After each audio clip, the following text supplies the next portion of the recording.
Hi everybody, welcome to this week's edition of Lena Unedited. It is pissing down with rain today, so I'm looking out the window. I didn't want to go outside, but I wanted to do a recording. So yeah, I'm Lena Robinson. This is Lena Unedited. Today's topic is probably not unexpected, but it's like something I've been thinking about for a while, which is who is Lena Robinson without my work? And I think it's something a lot of us struggle with. I think a lot of us define, you introduce yourself at a party and you say, I'm Lena Robinson. And the first, hi, it's nice to meet you. And the first question somebody asks, oh, what do you do? And I get it. I understand why we ask these questions, because it's an opener and it kind of opens conversation. We spend so much of our time in the work environment. But over the last few years with me not really truly being able to work full time, although I'm obviously getting towards that point where I can again now, it made me think about like who am I without my work? Because it was always such a big part of who I am. And I kind of started thinking about, where did it come from? Like, where did this sort of defining of Lena come from? Like, at which point did I start defining myself with what I do and the work that I do? And I know where it comes from. I know I've always felt really validated, and I know that recognition is something that I seek. Not approval, but recognition that I've contributed well, or I've done something that's changed things. I think it's possibly why I'm attracted to working with nonconformists, because I'm hoping to allow them to have those same sort of feelings of recognition. And I started thinking, like, where did it start?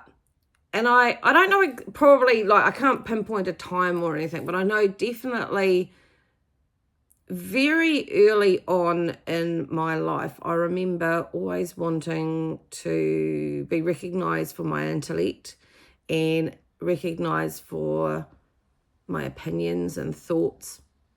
And I think that was definitely encouraged by my parents. I know they definitely encouraged me to have thoughts, have opinions, definitely be an analytical thinker. Critical thinking was definitely a huge part of how I was brought up, which I'm really grateful for. Thanks, Mum and Dad. But I do remember, like, for example, I've always wanted to achieve. I've always wanted to be achieving things. Like, a funny story that my mother, Margaret, tells is the story of, like, I've been to school. I've been going for a week. And I come home and I'm really, really annoyed, because effectively they've not taught me, no, it wasn't reading, actually, incorrect. I came home from school, been there for a week, and they hadn't taught me to write in a week. And I was mad. I mean, this is a 5-year-old coming home and going, they haven't taught me how to read and write, and et cetera, et cetera. Although I did know how to read, because my mum had taught me a lot about reading before I went to school. Thank you, Mum, for that again. But I think what was really interesting is really early on, that feeling of not being seen as smart enough, or I hadn't learned. I was really hard on myself for not having learned, but I was also hard on the fact that the school hadn't taught me how to write in a week, which is kind of funny now when you think about it, and I find it quite amusing. But so from a very early on stage, I've clearly wanted to be defined by achievements and things that I was able to do, and it did drive my ambition. But the thing is, when you drive that through your schooling, and I was always a reasonably good student. I had to work really hard from it, so I wasn't a natural A student, but I was predominantly A's and B's. I mean, I think I probably only got a C in something like phys ed or something. I wasn't even that much into physical education. Hated it, in fact. But I definitely was predominantly an A student in most of my subjects, and it always felt good to be acknowledged for that, and that definitely flowed straight into going into work and everything. So I know that I push really hard to be recognised all the time. It's why I used to love going up on stages. It's why I love being a guest on somebody's podcast, which I'm doing this afternoon, by the way, which will be, I'm recording this on Wednesday, but actually this goes out on Friday. But I'm recording with Dave this afternoon as a guest on his Crazy Uncle Dave podcast, so that'll be fun. And it's why I like doing my own podcasts and things. Like, I'm going to be honest, I like the recognition. But here's the thing. During the time I've been ill, that got wiped away. And in the job hunt that I'm doing at the moment, I'm feeling like that again, which is really interesting, that sort of wiping away of like who was Lena. And part of that is having to let go of the fact that in the olden days, I used to charge X amount. And I'm actually going to end up doing a completely different type of work. So I'm looking forward to doing something else, potentially. And I'm having to look at lesser money coming in. And the money validated that I was good at something. I don't necessarily think that is true. I think actually it's a whole lot of bullshit that we've told ourselves. But I do get it. And I do, it's important that we value ourselves and that we also charge ourselves out of the right values. But it's also had to, in this last couple of years, I've had to rethink, like, who is Lena without work? Because there was work work was gone for such a long time for me. And how would I describe myself? So, when the work self disappears, who's left? And in a good way, it's stripped away a lot of the stuff that actually really doesn't matter to me, weirdly. I always thought it did, but actually, when I think about both in the corporate world and in the business world, what parts of me have actually been silenced and sacrificed and even sidelined in the pursuit of productivity and success. And I think the hugest thing, the biggest thing, was my creativity. I paint, I draw, I write poetry, I take photography.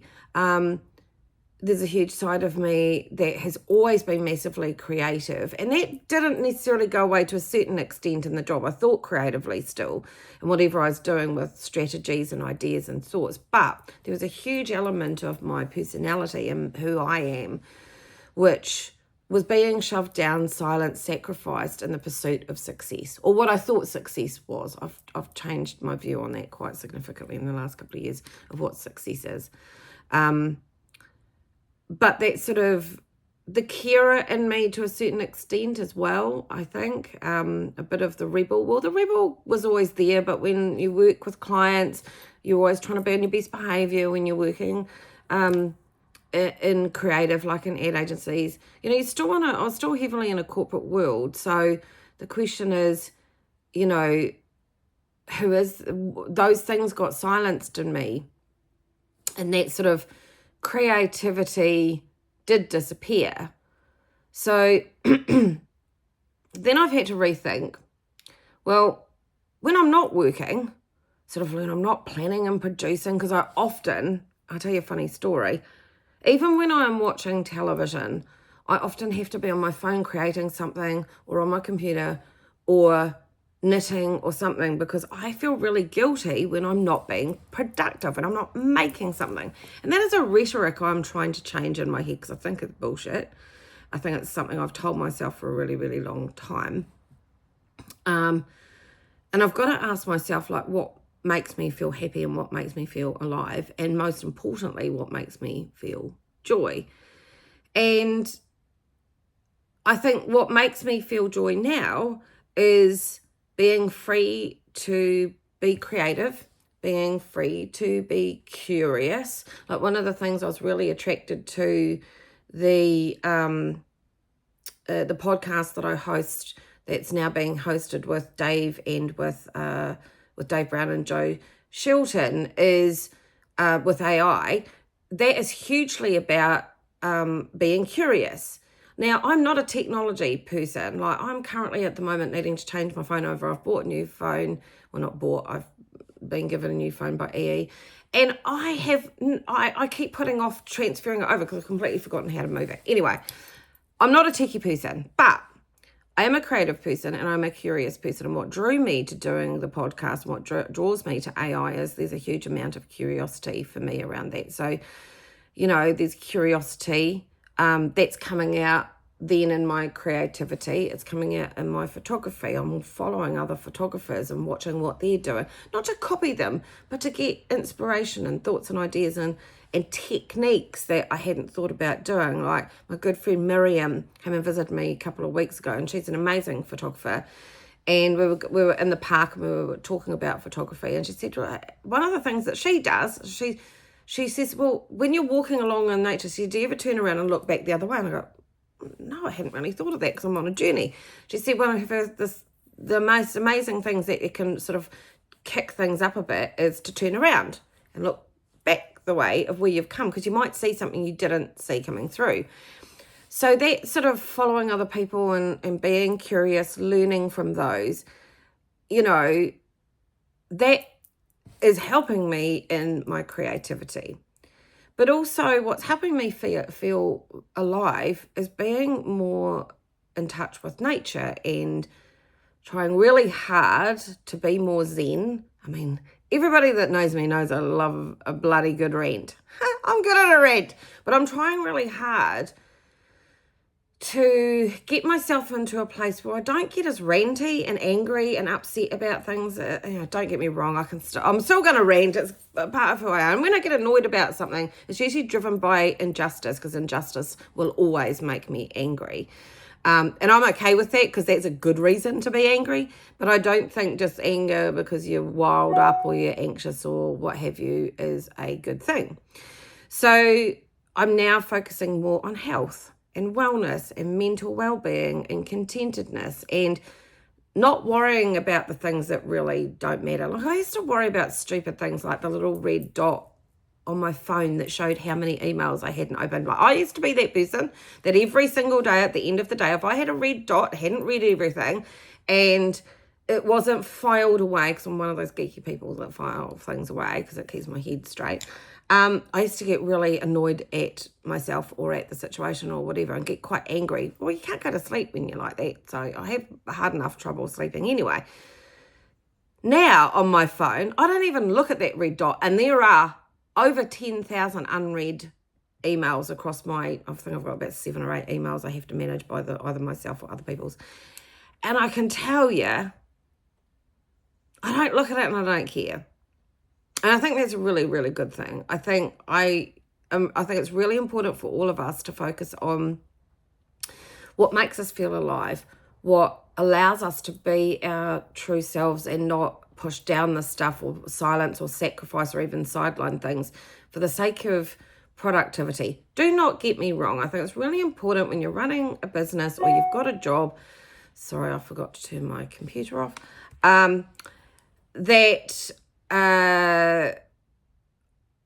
I've completely lost my focus. Funny.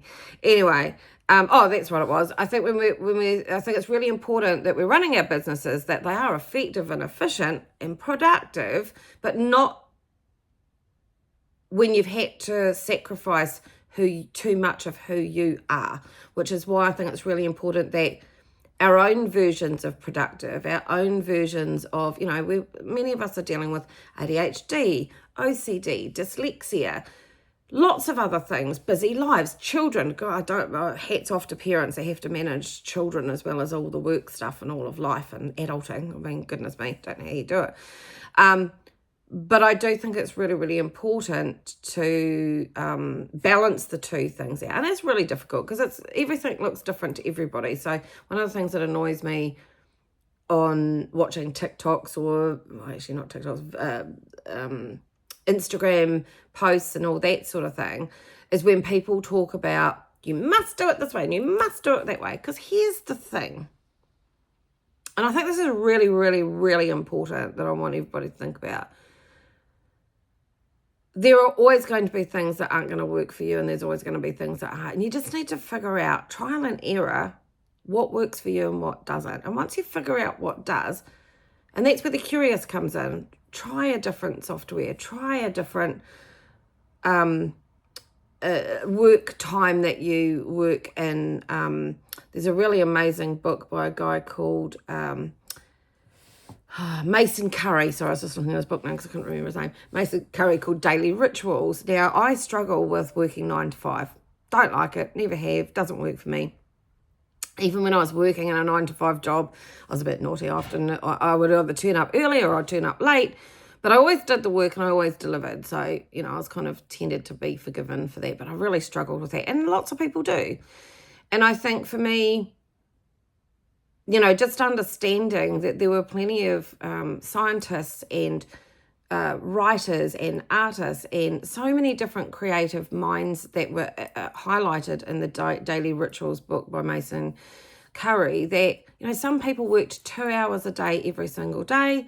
Some people worked an hour a day. Some people worked 3 hours at 2 o'clock in the morning. Then they'd have a sleep. Then they'd wake up at like 5 o'clock in the afternoon and they'd do some other. Whatever worked for people worked for people. And these geniuses, whoever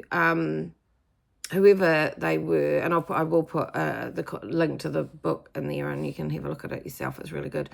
Was really helpful to those people, and it was really helpful for me as well. So I've kind of gone off piece here. We're talking about, what am I without work? Well, here's the question I wanted to ask myself, and I think you guys need to ask yourselves this as well.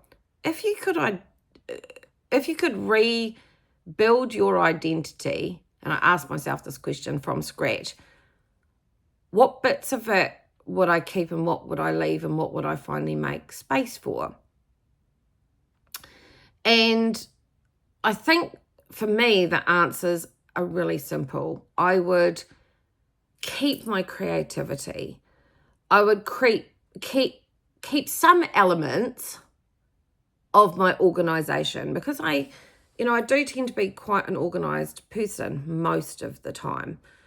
But there is also a huge amount of chaos, and that comes with the creativity. It also comes with the difference between when I'm manic and when I'm not manic, because when I'm manic, it all just goes messy and chaotic and amazing, beautiful, but nuts.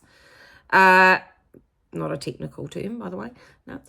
But when I am depressive, I just push everything aside and don't want to deal with anything. But there's a big, massive patch in the middle, which luckily I'm in at the moment, which is neither manic nor depressive. And I love that space as well, because it allows me to think about things without either losing it, basically, losing my shit.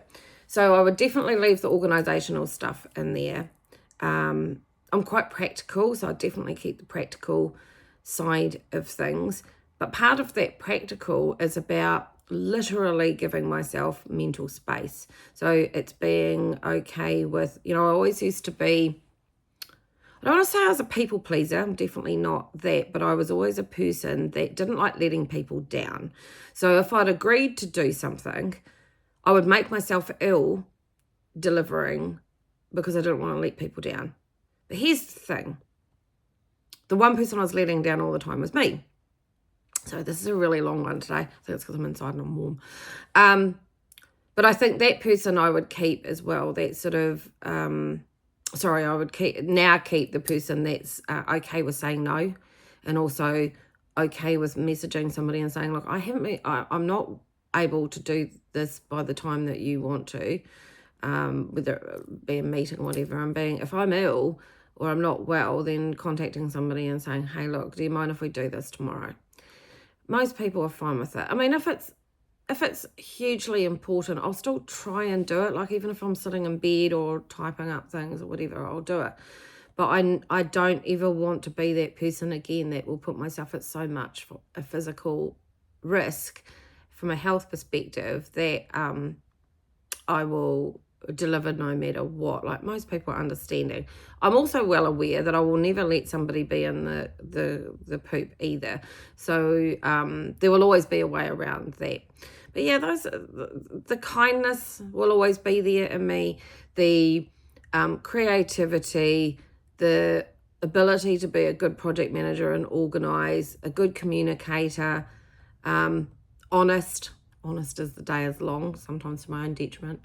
Those are all the things I will keep about myself. And sort of work, I think, is okay to come and go.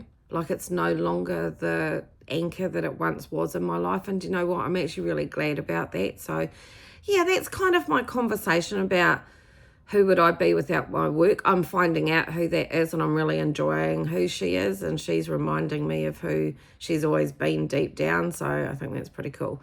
So anyway, that's for today. If you're having any issues with sort of figuring out who you are, I'm always a phone call away, or a message, or leave a comment. I'd love to hear from you. But yeah, that's it from me today. If you can help me out by liking and subscribing and sharing and commenting, I would love to hear from you. So yeah, have a good day, everybody. And as we say on with AI, keep being curious. We say on FTSQ, fuck status quo, and it's coming from me. Be kind to yourselves, be gentle, and just have a good weekend. See you later, everybody. Bye.